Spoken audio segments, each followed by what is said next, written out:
Hey guys, চাওক এয়া চাব পাৰে মুগা সূতা কাটিছে।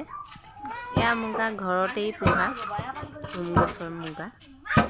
মোৰ মুগা আগতেই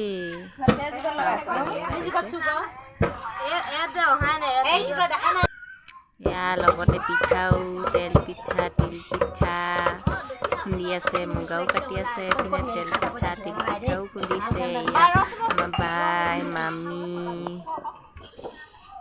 এয়া ভাইটি এইবিলাক চব ইয়াত পুৰা সূতা কটাত লাগি আছে। এপিনে সূতা কাটিছে, এপিনে পিঠা কাটিব পাৰে। প্লাছ এয়া ভাইটিয়ে লগালগ এটা মানে এতিয়া অলপ আগতে আনিছে মানে শহাপহু ৰেবিট। চব এয়া এযোৰকে লৈ আহিছে, ইমান ধুনীয়া মৰম লাগিছে। ইয়া চব মুগা, এইবোৰ মুগা মাৰিছে যিবোৰ এয়া সূতা কাটি উলিয়াইছে, সূতা কাটিছে। ইপিনে মামী পুৰা সূতা কটাত ব্যস্ত দেই। আমিবোৰ